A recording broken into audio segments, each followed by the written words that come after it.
So to start with, we thought it would be a good idea to just learn who you are. So Hannah, can we start with you and then just work over to the left? Yeah, sure. So I'm Hannah Charlton, and I am my role is Head of Insight for Brand and CX, and that's at Cambridge University and Press. And we do, just so you know, learning and assessment materials, and I specialise in English language. So a lot of our biggest markets are Spain, Italy, Latin America, and then Vietnam. So obviously non-English speaking markets. And you've moved from agency to client side? Yes, sorry, I should say that. Yeah, I moved from an agency role. So I was at various different agencies, and I did that for about 7 years, and I've been client side for almost 5 years now. I'm Jake, so I'm the account director at Question Pro, so ResTech, previously agency side, then moved client side, and now ResTech. So I've done the nearly full 360, I would say. So yeah, that's me. Hi, I'm Iain Stanfield. I look after the Insight team at Specsavers for the UK, Ireland and Spain. I've been at Specsavers about just going up to 6 years, and that's my first client-side role. Before that, it was all agencies, big and small, so the Cantars, Milber Browns of this world, JFKs, but some of the smaller ones as well, Nunwoods, Box Clevers of this world. Did have a little bit of a foray into account planning and strategic planning at an ad agency, Ogilvy and Mather, for 5 years as well. I'm Sarah Macdonald. I'm a senior UX researcher at Tesco at the moment. I started working in marketing research agencies in South Africa, and I've been in London for about 12 years now. I've worked in agencies for a while, and then during the pandemic I got made redundant, and then sort of like pivoted from there into like CX and UX. So I've been working in that client side for about 4 years now in total. My name is Idehen. I'm Senior Director for Customer Experience at Dscout, a research experience platform. I've been in my role for about 13 months now. Previously was in market research for 25 years, giving away my age. A long time, so that's why I'm involved in this, the transition from market research into user research. My question, and I hope that this is applicable to all of you, and I imagine that it is just thinking about the theme in general and talking about transitions, whether that is from client side to agency or from a certain type of research to another type of research. What sort of led you to pursue that change? And I recognize somebody mentioned there was a redundancy in there, but also you could have opted to stay in the same in the same lane post redundancy when you searched, but it looks like you made a pivot. So I would love to just hear about some of the motivations that led to looking for a change in career path. I'll go first. So for me personally, it was some personal reasons. So I live in Cambridge, and at the time I was commuting a lot in and out of London. So this was pre kind of like hybrid working days and things like that. So it was an awful lot of commuting, and there was an awful lot of travel as well, which was really exciting. And I was very excited by that, but it was more kind of, I wanted to bring my life more to Cambridge really, so I started kind of looking out, and I loved working agency side. I was working with an amazing agency, one that I'm still in contact with and actually have commissioned research with, so a really great relationship there. It's just that I personally wanted to kind of bring my life more kind of local to Cambridge. But then there were also these kind of burning questions that I had that had just built up over the time that I'd spent agency side, and a lot of it was like, what are these clients doing with the insight after I've delivered it to them? Like, what are they doing with these recommendations? How are they implementing them? And I just really wanted to get deeper into understanding that and playing a part in that and playing a role there. So I wasn't actively really looking. I wasn't with a recruiter. This kind of job popped up and it just really felt like fate. So I kind of went to it. But I'm traditionally a qualitative researcher. So you get quite a lot of quant researchers, client side. So again, I felt like I was really out on a limb, but it kind of all worked out in the end. So yeah. That's kind of me. And has it lived up to expectations? Yeah, I mean, partly. There's an awful lot, and I don't know whether this is partly the brand that I work for, the business that I work for, it's owned by obviously an ancient brand, a heritage brand, has been around for hundreds of years, and there's a lot of kind of like red tape, and it's a bit like trying to move the Titanic. Like, it can take a long time, and that was like a real shock to me when I first went client side. I was like, oh my goodness, like, we've got this here, why aren't we changing, why aren't we moving? So that's kind of been a big learning curve for me, as well as kind of learning those influencing skills as well, and knowing who to influence and at what stage to kind of get them to really grasp the insight and move it forwards. I'm going to say a very similar story, I would say. So I was that standard agency researcher who at 5 o'clock on a Friday gets a client emailing you to say, we really need this report by 5:30. And I thought, excuse my French, but what the hell are you going to be doing with that report at 5:30 on a Friday in the business? So I thought, what on earth goes on the other side of the fence from a research point of view? So joined client side to get under the skin of, after an agency, maybe do all the work, or you do the work from a DIY platform. How can you make all of the sort of impact behind the scenes, and to show your value as a researcher? And then probably going through that experience, the one question I didn't ask during that interview process was, how does research get implemented at the moment at your organisation? Because I was the very first researcher in the business. And that was the number one mistake I made going through that switch, was understanding at the moment in time, how on earth is research used? So I would then have got a vibe for how much investment is going to go into that function. Is it going to be underutilised? Is it going to be utilised? Am I going to be a big fish or small fish in a big pond? All those sorts of questions that are super important if you're a client-side researcher. Then went to ResTech, helping client-side researchers and agency researchers utilise a ResTech platform as well. But it's definitely a learning curve for looking out for that client-side opportunity, what's got to be super right for you and the personality that you have as well. So having moved away from client side, would you go back to client side now, knowing what to ask? I would, yes. But I would be super picky in terms of who it was and the culture, what research they were conducting, how it was conducted. I would be possibly that super annoying person in an interview space who would ask more questions than the person interviewing me, just to get the right fit for me. As a recruitment consultant, I would say that's a very good thing. Some people find that annoying as well. But I think, that's super important to get 100% out of a researcher, because what I did learn straight away, that it is the same business.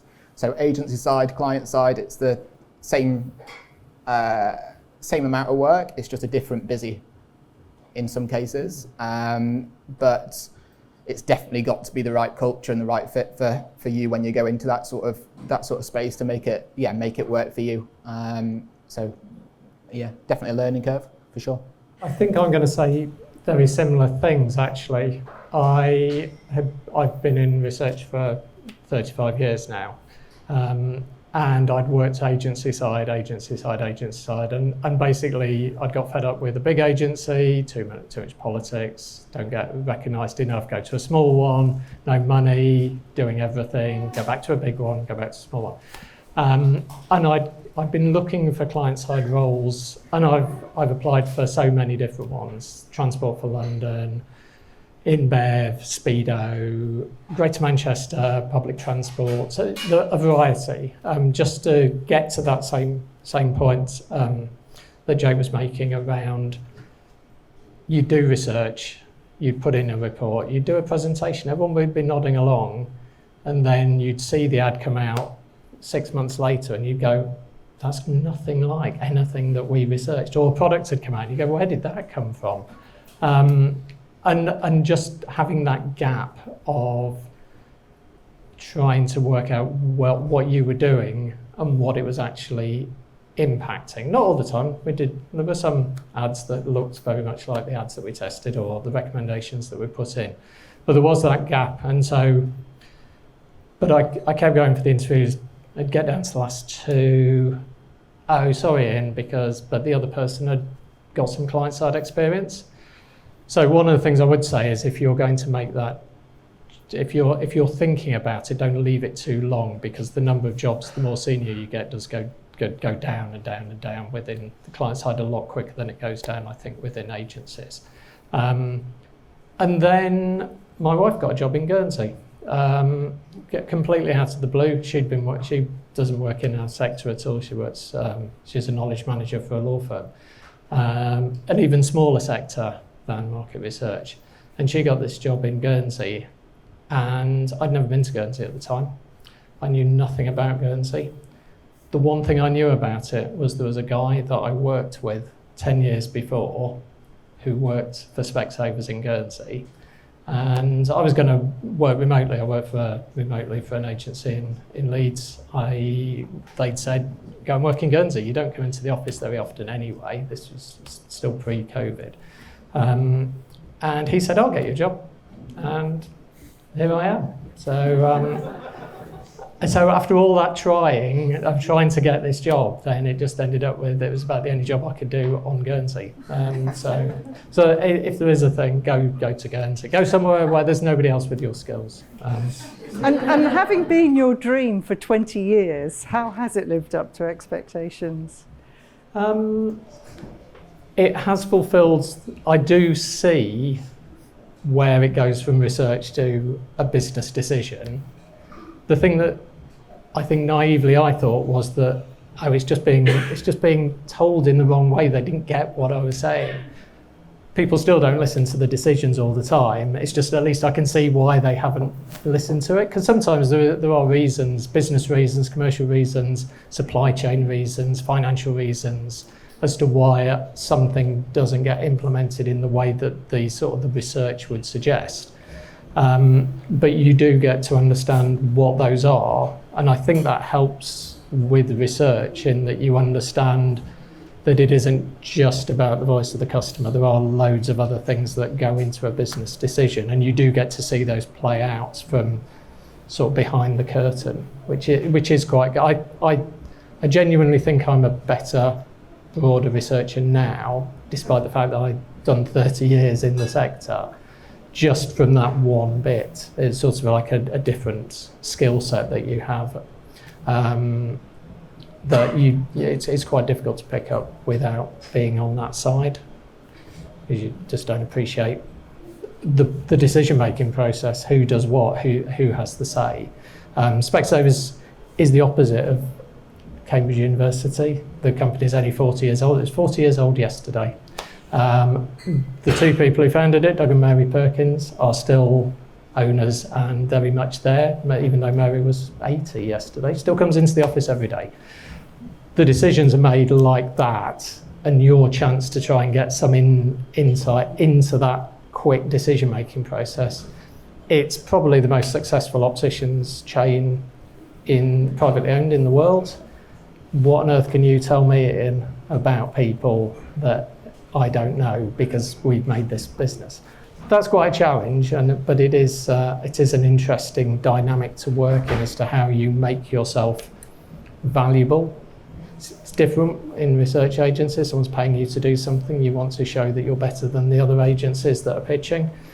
But someone's already decided that research is going to be useful, whereas, say, I joined, the guy that got me the job left immediately. I don't think it was related to me joining, but it did mean I was the only researcher in the business for a while, with no structure, no processes. Specsavers still hasn't got many processes. It's a different world. Okay, so I've been working in marketing research agencies for a while, and it was just starting to get kind of stale, if I'm perfectly honest. Like, I prefer being a practitioner, so I don't want to really manage a team, or like the higher up you go, especially if the agency's bigger, you'll end up managing people. It's fine to be quality controlling somebody's work, but like that whole management thing, I didn't necessarily want to do that. Like, I quite like being like in the weeds of all the research and kind of like digging through the findings and giving the recommendations. So I didn't know what I was going to do to mix it up. So, this is, research is like, by that stage, is like the only thing I knew. So I just didn't know how to orchestrate a change. And just my hand was forced, luckily, So I landed up getting made redundant, and my company tried to help me find like another role within one of their sister companies. And I just looked at the list of things going, and I thought, like, I don't know what any of this is. I couldn't possibly do. What are these things? And then my manager said, well, there's one here, like that's customer development, like a customer development role. And he was like, that's actually a research role. Like it's like a research bent to that. So just go apply for that. So I applied for it and I got it, and it was a lot more like CX focused. So it was like there was prototype testing, so there was like an opportunity to pick up new skills. It was really interesting. So and I was lucky that that was like a little agency I was working for. I was lucky that they were very like purist in their approach. So they're very like clinical in the way that they taught everybody to do their exact process. So it was like a really good learning opportunity to learn how to do prototype testing correctly. And then from there I just thought, oh well, like I could do that. If it's research related, you could probably do it. If you're a researcher, you could probably pivot into another type of research quite easily, like without, maybe it, like, whoever's hiring doesn't see it that way, but you can do it. Essentially, it's just analytical research, like analytical thinking skills and problem solving, and using data to find evidence to back those decisions. So that is essentially what it is. So yeah, I think you can transition, like you just have to back yourself. Yeah. And know more about the jobs. And I know from working in recruitment that actually something like this is really useful, because I think a lot of people just don't really know what the different roles involve. Maybe something we should ask you afterwards. Yeah, maybe. Graham. How many people fell into research here? I'm an anomaly. So I've been in the industry for a long time, and I actually fell into research. I didn't know what market research was.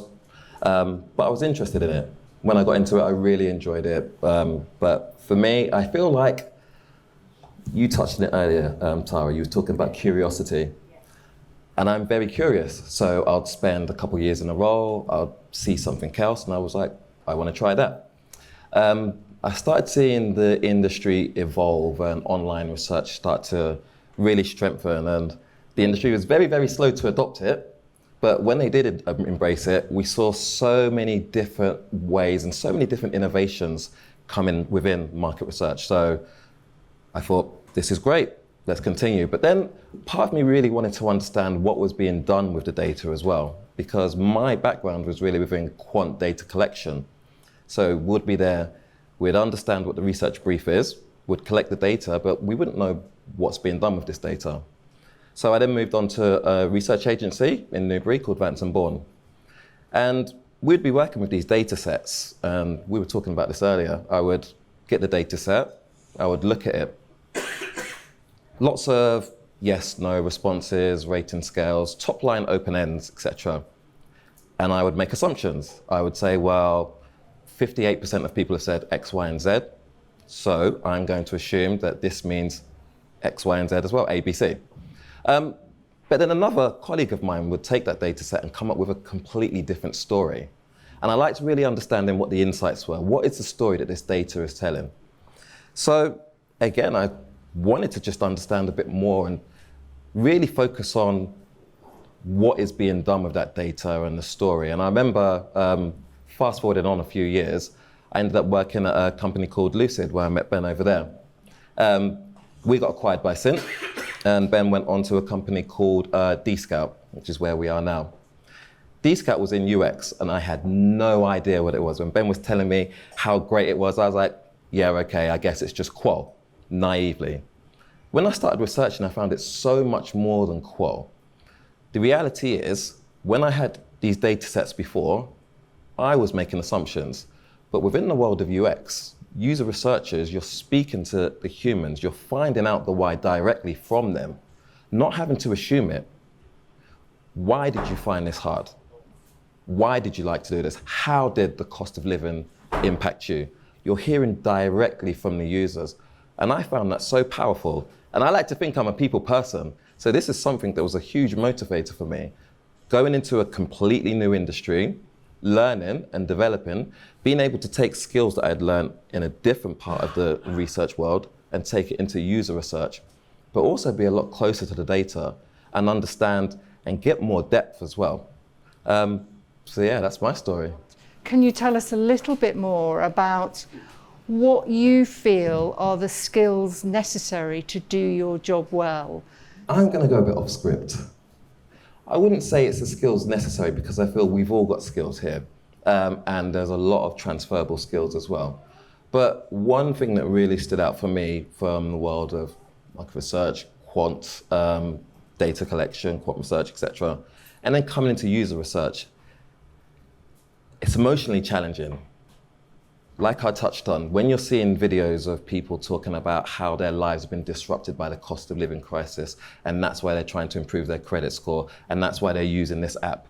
When you're talking to people that, about stomas and colostomy bags and things like that, you form these deep, strong bonds with them. You're doing one-on-one interviews with them. It's very, very hard to try and stay removed from these participants. And I think a massive difference for me, within my time as a researcher, market research, I saw the data as complete. Is that my time to hand the mic over?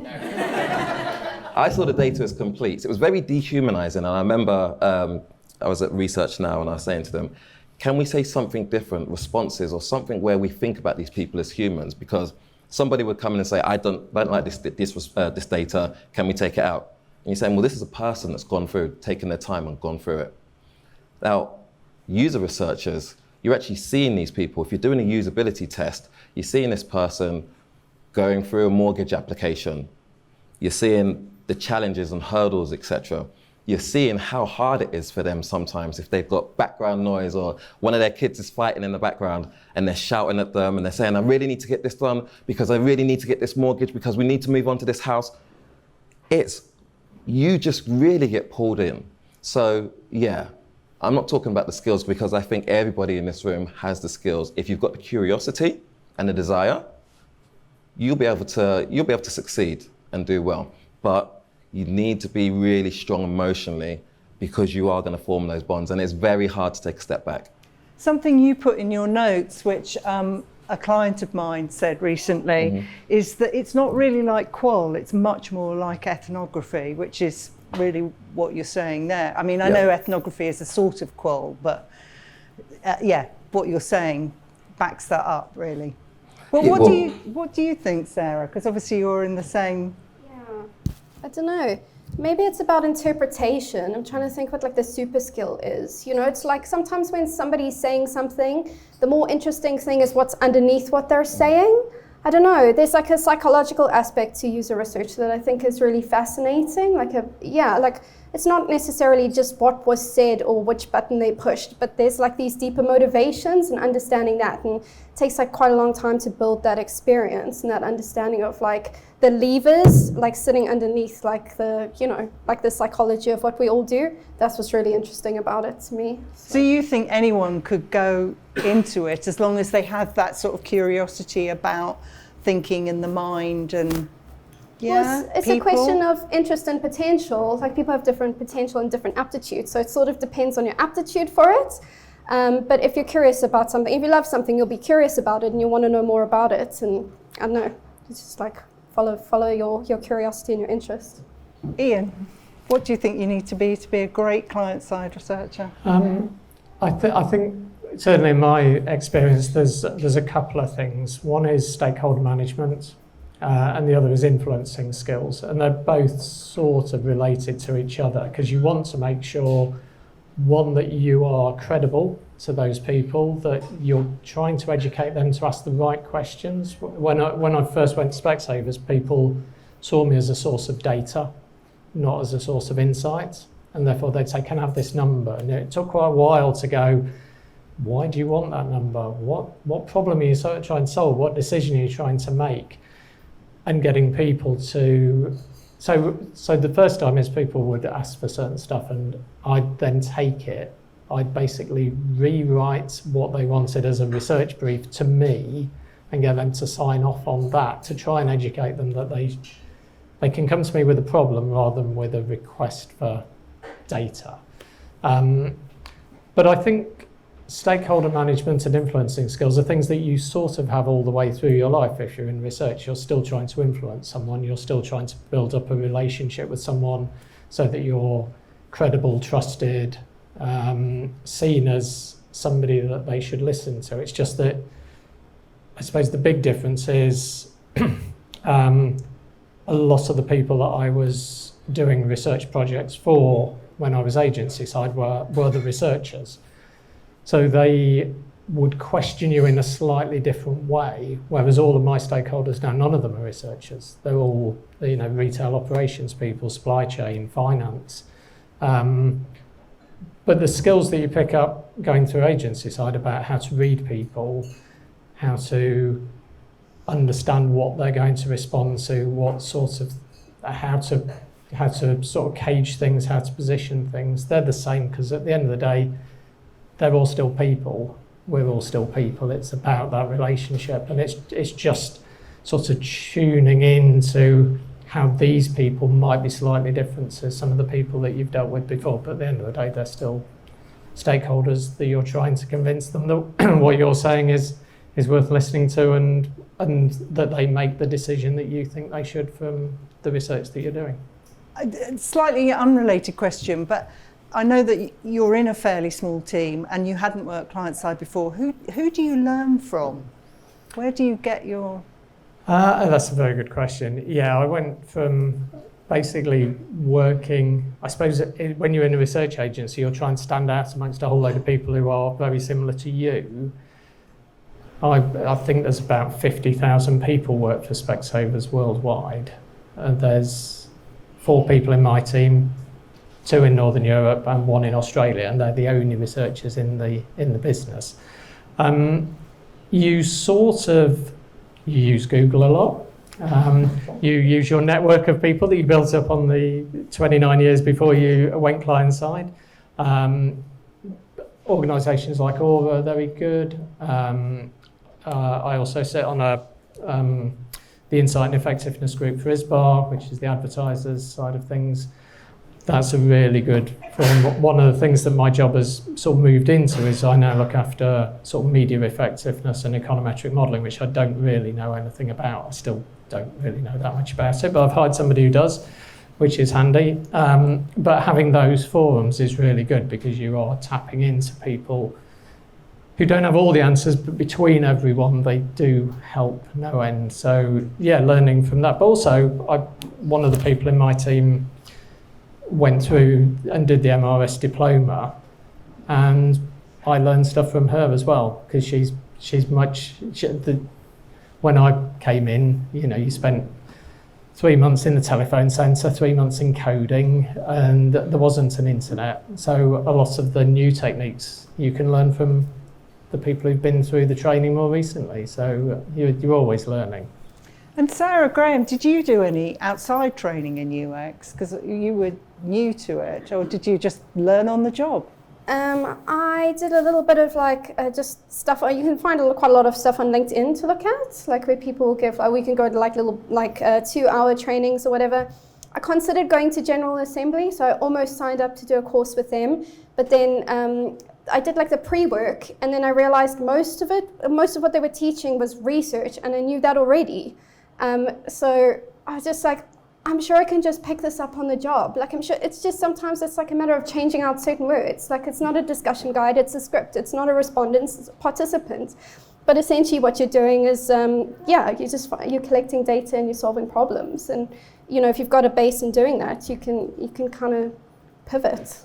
You just can. It seems more technical to me, but maybe I just don't understand the job.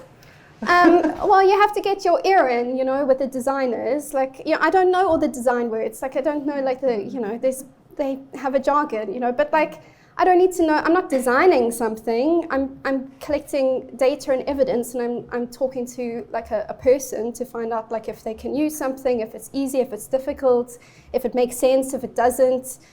That's what I'm doing. I'm collecting data and I'm analyzing it. I'm not a designer. Don't need to know that. So, yeah. Designers hate me. They do. They're like, I'm like, that button. They have a scientific name. I don't know. I'm not going to remember, just that button. But no, really, I didn't do any training. But what I did, sort of similar to you, is learning on the job, but also, I didn't want to go in and be the new guy and everyone be looking at me and be like, he doesn't know what he's talking about. So I looked at, we had a community called, we have a community called People Nerds. There were so many UX researchers as part of that, so I went in there, started looking at what people were saying, went to events, webinars. I met Nikki at, where did we go? I did it. Told you I was being you in. No, but where was the event? What was the event? UX Insight. That's it. So for me, it was less being trained, but more just immersing myself and speaking to people that have been part of the industry for years and years and are passionate about the industry, because personally, I felt that's how I would learn more and really ramp up and understand the industry more. Can't actually remember the question now. What's the question? The skills skill needed. sets. Yeah. It's probably not a skill, but maybe a mindset change, I would say. So agency side, if you do work agency side, that is, you'd probably be used to being a taskmaster. You've got 5 reports to do by the end of the week before the client starts niggling you. You need to get those done before your manager starts niggling you as well. You need to do this piece of analysis before X day. You've got to do these crosstabs to send on to the client. You've got this dashboard to create. You need to send that on to the client. It's very much a task-based operation, I would say agency side is. Client side is the flip of that, I would say, if you really want to nail it. And that's more being around a tactician and that strategic type of individual rather than a taskmaster. So instead of treating a report or a project as a single task, trying to think actually how can that impact the entire business instead of just one siloed maybe department. So yes, you'll get loads of different requests from like maybe the marketing department, maybe the social media team, all these different teams that you'll work with, and they'll all have their individual needs. But one need from a social media team might actually impact the marketing team. It might then impact the commercial team. It might impact all these other different departments. Then you can have a play in that. And that's where you become that more strategy mindset rather than just thinking a project as a task to complete at the end of the day. That I think, sets you up then as a researcher in a better way. If you think like that a little bit from a client side perspective, especially. So I completely agree with what Iain was saying in terms of influencing being a really core skill, and specifically influencing up, so influencing the C-suite, because once they've got the buy-in, that's when the action really happens and you can see the business shaping and moulding the overall business strategy to that actually relates directly to the insight that you've been delivering. And that's when you personally, well, for me personally, I feel I get the most that's when I get the most excited, when I actually see action coming from it. I'd also say a key skill is resilience. Resilience to really keep going, keep pushing. Like, there can be many layers of red tape. I know all businesses are completely different, but for the brand that I work for specifically, there are kind of many know red tape, and just having that resilience to kind of keep going, because once you get to, what you're doing in your heart of hearts is completely the right thing for the business, but you can get pushed back a lot, especially for maybe some people that have been in the business for many years, which in the company I work, there's people that have been there 30, 40 years. So it's really about kind of pushing back and bringing this new way of thinking. On the the training and kind of forums and bodies that have been really helpful. Aura, completely amazing. That kind of body of client-side researchers is just so powerful and so helpful. I'd also say, from my perspective, the Institute of Management Academy, the IMA, have been also incredibly useful. When I moved to the role, it was all about kind of re-establishing and rebranding the insight team. They'd very much been more of a, people would just come to them with like he was saying, like kind of just data requests. They weren't looking at us as people that were actually informing and leading the overall business strategy. So there was a big rebrand project that had to be undergone there, and the IMA were really amazing for that in particular. So I do have a question in mind based off of something that Jake said a couple questions ago, actually. And I'm also making an assumption. So I'm assuming the people in this room are here for one of three reasons. You are looking for an excuse to get out of work early, you're here for the drinks after, or you actually want to make a transition in your career. It's one of those three things. And so going back to something that Jake mentioned, and I hope you can also expand on it, I would love to hear a little bit about what you all think are the questions you should be asking in order to figure out if the transition that you might want is a good fit. And I say this because I know a lot of people, I've always been agency side my entire career. I know a lot of people who just say, I just want to go client side. And then they go client side and they say, this isn't exactly what I thought it was. So if you could give the audience some questions that you think would be important for deciding whether or not something is a good fit for you, I think that would be great. I was just about to say, what on earth did I just say 2 questions ago? But now you've reminded me, so that's fine. I think, so I was in probably a fortunate position when I joined SailGP because I knew the directors in place at the organisation previously, just from general networking. And then during that sort of final interview stage when it was with the chief exec, it was with the CMO at the time, and I probably got sold too easily. So just like any researcher, I'm super curious. So at the time it was in sport, and I love sport tremendously, and it was a sport role, client side. It was a win-win for me really to go into.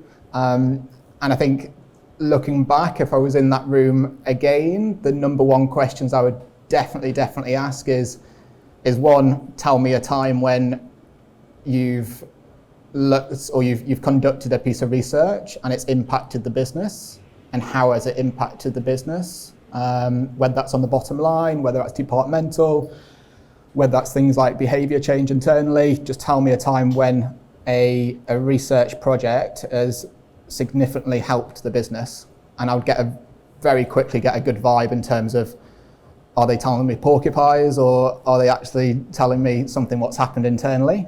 I think the other part is probably that vision for research. So I think it really depends on if you're the first researcher into the business, or whether you're maybe the third or fourth or fifth researcher. So for me at SailGP, the research team was Jake. That was it. So every request, everything was just coming through to my inbox at the time.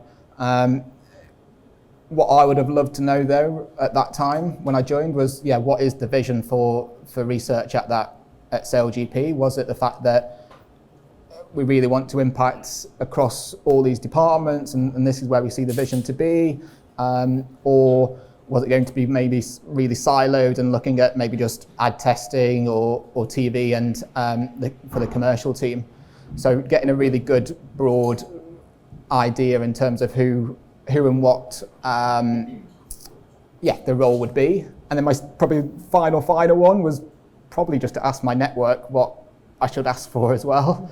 So when I was agency side and looking for that client side role, I'm heavily on LinkedIn and things like that. And when you start sort of searching for things on LinkedIn, I couldn't really find someone client side who was sharing their stories and sharing what it was like. Those sort of the membership bodies that people have already mentioned are great assets to sort of think about, which if I was in that position again, that's what I would really go to as a resource to help navigate that direction you go into. They'll be my top top 2 or 3, I would say. I feel like Jake's summarised it really well. I wish I had asked those questions before going client side. Completely agree. The vision is, and also the investment that they are all willing to give that insight team, that insight network, and I would have probably asked a bit more in terms of the logistics as well, in terms of team, like bodies, like headcount, kind of willingness to potentially expand as well, and investment in tools. Do you think the size of the budget makes a difference? I know that I often get asked that. Sorry. Do you think the size of budget makes a difference? Because I know that I often get asked that. If we're talking about a client-side role, people go, what size is the budget? Do you know what? Yeah, because I mean, at that point, if I'd asked that question, maybe I would have had an understanding just from proposals and insight work that I'd worked on from an agency side perspective, and understanding how much they cost versus like how much budget and client side insight team actually have. But I mean, I don't know about everybody else, so I can only speak to myself, but budgets do get cut throughout the year sometimes as well. Halfway through the year they sometimes get cut as well, and sometimes that's when you're at your most creative, because you have to be at your most creative, because you've got to work with what you have, but you still want to deliver the best for the business, and you want to still maintain your insight reputation across the business. So you can get really creative, and investment in tools and applications, and continuously AI, which I'm sure everybody's looking at, utilising. There are kind of ways around it, I guess. I think these two have sort of summed up a lot of it. I think the thing that you probably need to think about is where you get the most joy out of the job that you're doing at the moment, because there are certainly things that you will do less of. If you really like churning through data and finding stories in the data, there's probably less time to do that in a lot of roles. I think the other thing is just, and we mentioned it before, Liz, didn't we? We've all come from relatively small teams. I was thinking back to my days when I worked with Ford, and they had 100 people in their consumer insight team. I did work not that long ago with Boots, and they had 2 people just doing brand tracking, whereas I do brand tracking, on a second Tuesday morning, and then do loads of other stuff the rest of the time. So I think not all client-side roles are going to be the same. Some are very process-driven. So back to Ford days, they were a manufacturing company. They had a process to make a Mondeo. They had a process of what research went alongside making a Mondeo. That is very different to what I'm experiencing now, but it's very different to people you talk to in other industries, in other sectors and in other companies. So I think trying to match, understand and try and be true to yourself. I think I lied to myself quite a lot in my early life of this is what I really enjoy doing, this is what I want to do. Sounded sexy, and actually I didn't enjoy it. It's just, I did actually like doing research things. I didn't enjoy the sexy marketing stuff. I wish I'd thought that about 10 years before I did realise that. But it is quite difficult, because there's sort of peer pressure on what you're supposed to like and what's supposed to be nice and what's supposed to be exciting and what isn't, and what's drudgery, and actually people find joy, and people are good at different things. And I think just understanding what you're good at and being truthful to what you're good at, and then finding out the best way of getting paid to do that is probably the secret. That might be a client-side role. It might be another role within an agency. It might be changing direction. But that's probably the secret to successful careers, or happy careers anyway. So Sarah, you were the clever one that realised you liked tactical research and you didn't need to be in sexy marketing. Didn't need to be in sexy marketing. Well, yeah, that's why I studied it, to get to go to all the parties with marketing people. Now I'm just a big nerd looking at data. This hasn't really worked out. I don't know if I can really answer this question. I think it's like you don't know what something's going to be like until you're doing it, and that's just the truth of it. Like sometimes you just have to go take a risk and see how you feel about it. I think now I might not accept a role if it was too narrow. I know that I like to be more of a generalist. I like to get my hands on as many data points as possible, to get involved with as many root cause problems and stakeholders as possible. And I don't want to be like pigeoned into something that's too narrow. And one of the differences is you obviously work for a huge company, Tesco's, compared to some of the smaller organisations. So do you think that makes that difference, that you get that variety? Because I think like I worked at HSBC before, and it was a lot harder to get hold of data and even to get access to customers to speak to them there, so because everything's like really highly regulated, so it can get data can get quite stifled within the organization, whereas now there's like because it's grocery, it's not regulated, there's quite a free flow of information, and if you want to listen into customer calls, or if you want to get access to a dashboard, then you can get that, and that is amazing. I have so much more data to work with, and it's far more interesting. So I think that'd be something I'd be looking out for in future, just to kind of see what the role entails. Is it just going to be usability testing all day, or is there going to be something more strategic about it? What level are you going to be operating at? You can do something, more junior, where you're just doing prototype testing all day, but that's not really what's interesting to me. So I think as you go up, further up, up the ranks in your career, you probably want to be looking at doing something that's a little bit more strategic, that's a little bit more influential. That's what I'd be looking for now. Thank you. I would be asking yourselves why, first of all. Why whatever company or whatever role that you're looking at, why has that one stood out for you? And then one of the key things that I always look at is that organization's values, and see if that organization's values align to mine. Thinking specifically about user research, for me it's a case of understanding, so you touched on something, Jake, about the business impact. How have they impacted businesses? I would switch that slightly and ask the questions, how have you impacted humans? What's the biggest thing that you've done to impact somebody's, spill drink on me, day-to-day lives? Because user research, from my perspective, is how we are impacting those people's daily lives. How are we making it better? So that's a key question I'd be asking. Additionally, you're working with the product teams and designers. So ask questions about those teams. Ask about what the product roadmap looks like. Ask about the toolkit. Are you going to be conducting diary studies and talking to people via WhatsApp to try and schedule in appointments? And is it all convoluted, or do you have something seamless in your toolkit where you're able to conduct a range of usability tests, diary tests, IDIs, and it's all easy for you? Because we know what it's like as researchers. It's long. You mentioned about somebody asking for reports to be done 5 o'clock on a Friday.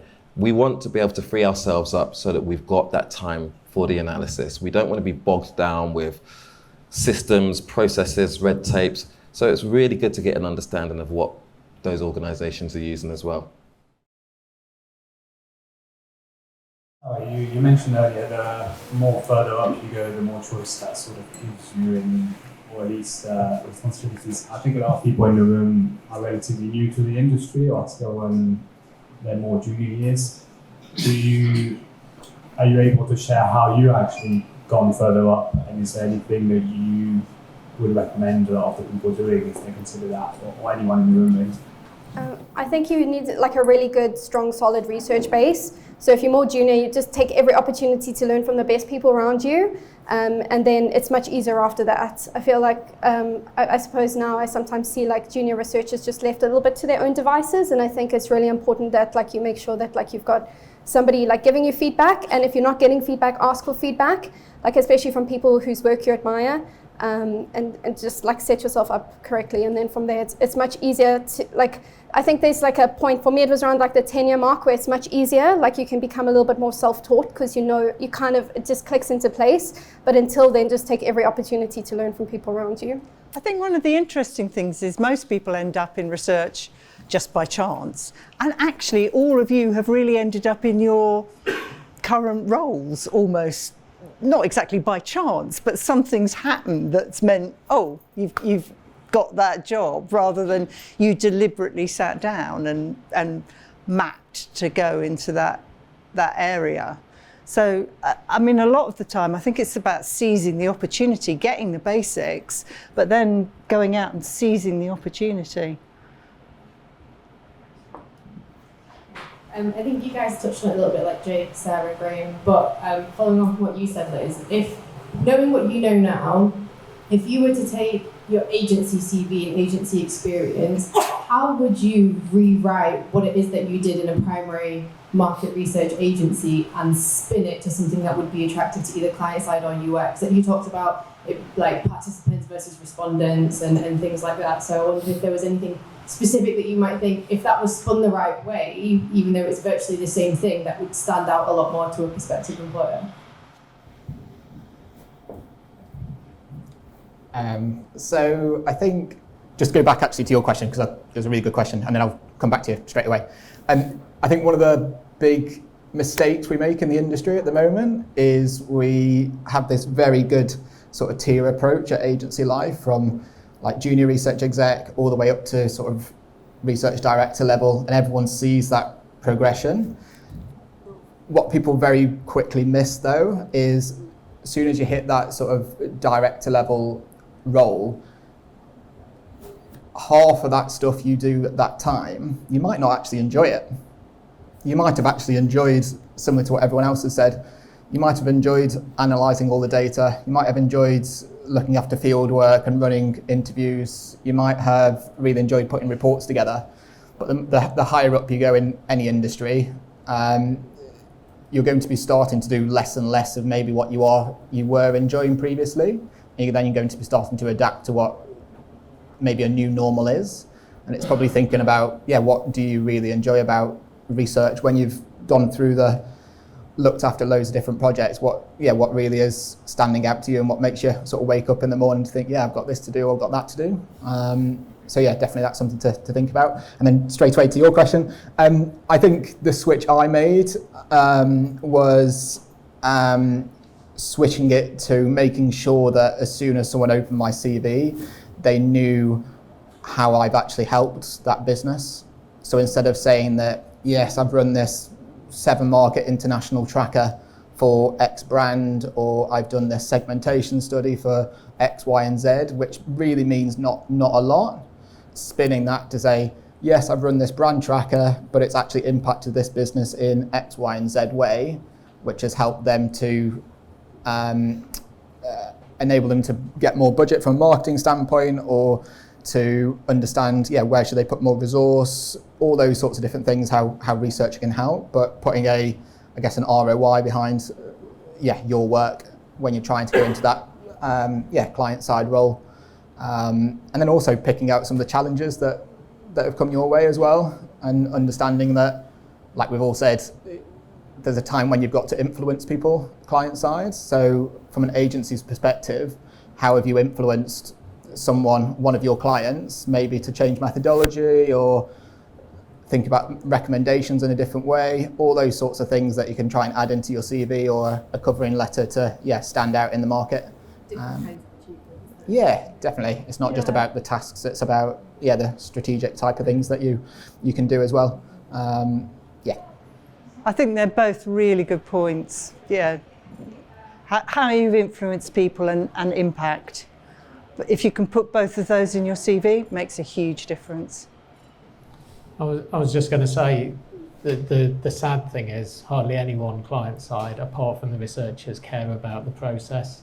They just care about the outcome. And therefore showing that you were instrumental in achieving that outcome is all that they're really interested in, sadly. The fact that you did the most thorough segmentation and used the right regression analysis on that model doesn't matter. Did we make the right decision at the end of the day, and was it clear what that decision should be, and did it work? That's sort of where they're coming from. All the other bits are down to you, so just assume that that's going to be right. So, are you going to switch again, or are you in your eternal happy place? If the answer is yes, just remind you, Liz has got a QR code behind you. And I'm really interested to hear what you say, Graham. It's my boss.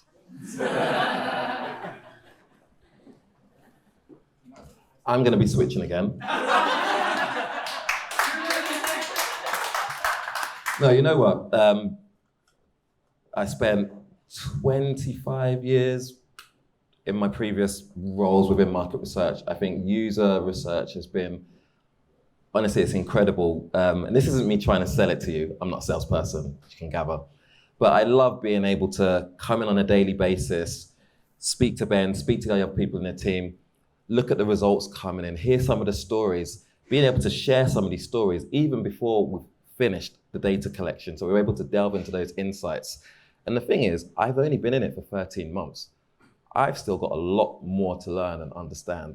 And it's been so exciting now. I know some people follow me on Instagram and they're like, Graham, you've gone to this event. Graham, you've done this, you've done that. And that's all as a result of my role and being within this industry. It's honestly, for me, it's been so exciting and such an opportunity to learn as well. So no, I won't be. One thing I wanted to add was just touch on what you said as well. In terms of being junior, I've managed teams, a lot of teams throughout my time. And one thing I've always said to the junior people in those teams, hold your managers to account. And I know this is scary. It's scary to say, hey, I need this from you. But ultimately, it's your careers. If you can't hold your managers to account, then how are you going to develop? And there's a misconception when it comes to management. A lot of people think that you have to report up to your manager, when actually it's your manager's duty to ensure that you all succeed. If you're not succeeding, your manager has failed you. If your manager is not giving you the tools to succeed, they failed you. And I used to say that to all my reports. If I'm not helping you succeed, if you are not seeing a progression from month 1 to month 6, tell me how I can support you because I failed you. And I think we need to get comfortable with being able to provide that feedback to them and say, this is what I need from you. When can you provide it to me? Poor Hannah, I'm going to embarrass her slightly, but it's. I think Hannah and I once had a conversation about the different speed settings between agency life and client life. And I think it'd be good to share some of the insights that you had about how you sort of, your realisation and how you address the differences between what life is like in agency and clients. Jake, I know you mentioned it earlier in terms of the speed kind of agency side, and I think that was one of the things that maybe sometimes is a bit too fast, especially 5:30 on a Friday evening. But the speed and the pace and the excitement and the travel was something that I loved and just fed off, and it was super exciting and working on lots of different clients, and that was one of my big nervousnesses about moving client side. I was like, oh my gosh, I'm just going to be working on one brand, and that maybe isn't that exciting, but I guess it's really kind of what you make of that role really, and the actual kind of different research activities that you do within that role can make it exciting and pacey. But yeah, one thing I did find when I went to client-side role that and I've touched on it I guess already in terms of the kind of the red tape can really slow things down. So one of the things that was a bit of a shock to me was the kind of brick walls that I sometimes face that you had to kind of knock down before you could get any further, and it just felt sometimes that we were going quite slowly through that process. But I think also that's a learning curve as well, because since the 5 years that I've now been client side, you kind of start to find ways around it, and you find the loopholes, and you know the person to go to or the people to speak to try and speed it up. But yeah, that was a kind of big realization for me. I think the fast paciness of agency side going to suddenly a little bit more of a bit of a slower pace there. So would you switch again? Oh gosh, I mean, never say never, but yeah, there are times when I'm like, oh, maybe I'll go dip my toe in the water in agency side. But no, right now I'm client side, happy. I feel like I've still got some really big things that I want to achieve client side, and then maybe I'll re-look at that. Hi everyone, and thank you for that. It was really interesting to hear about all of your experiences. I'd love to know your favourite thing about working client side, and also what you miss about agency life. I'll be blunt about this. I don't miss procurement because they do slow the heck down of things, if I'm honest, from a research point of view. And I never got my say on that until similar to other people what said, you find your way around different things to help move things forward.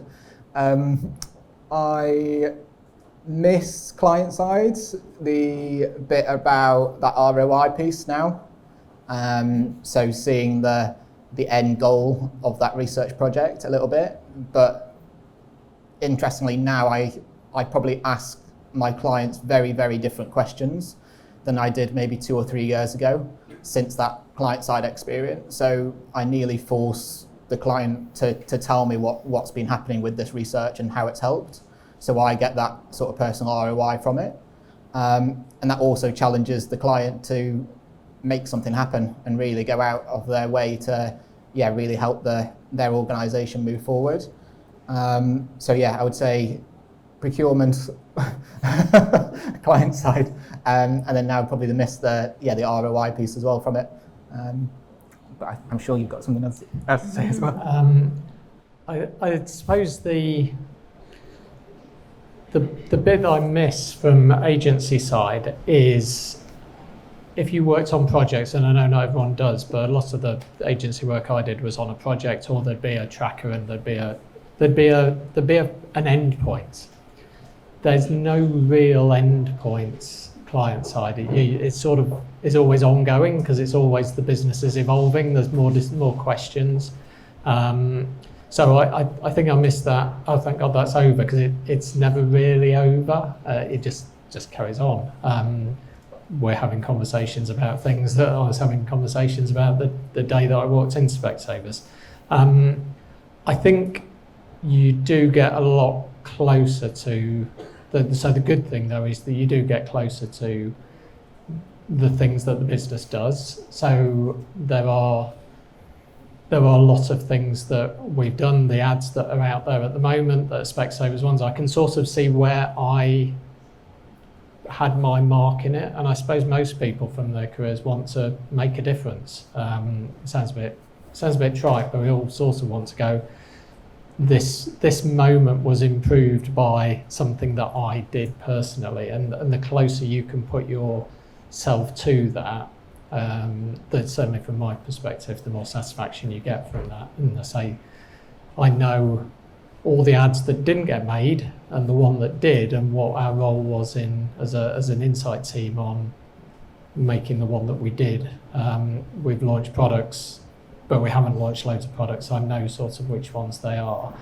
And also I know the ones where actually there were people who wanted to do something different, but because of the way we put together the insight and presented that and convinced the right people that we've done what we've done, rather than what's at the start of it some other people would have wanted. So I do feel as though, which was what I was looking for from a client side role, so I do feel as though I've achieved that, but it does just keep going on.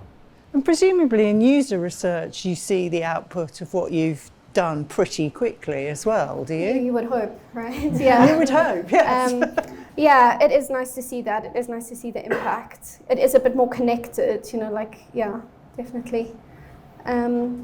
So it took me a while to figure out what I miss about agency life. I suppose it's the challenge or the accountability with other researchers. Sometimes you can just be a little bit like on your own as a researcher, like in my corporate job, just responsible for my own things.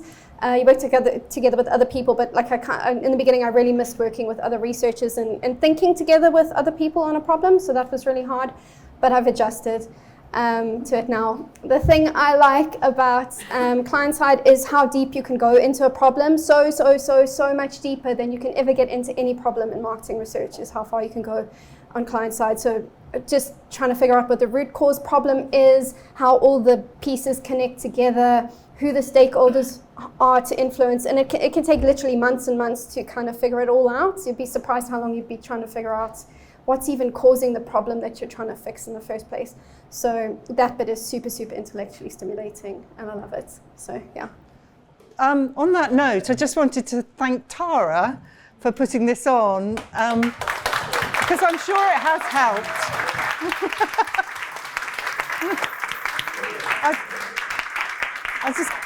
I'm sure it has helped a lot of people, hopefully, with thinking about your next career steps. So thank you. Well, thank you so much to our amazing lineup of panelists. You have been absolutely fantastic this afternoon, so thank you. And thank you to Liz and Nikki for being our co-hosts and moderating this afternoon's session.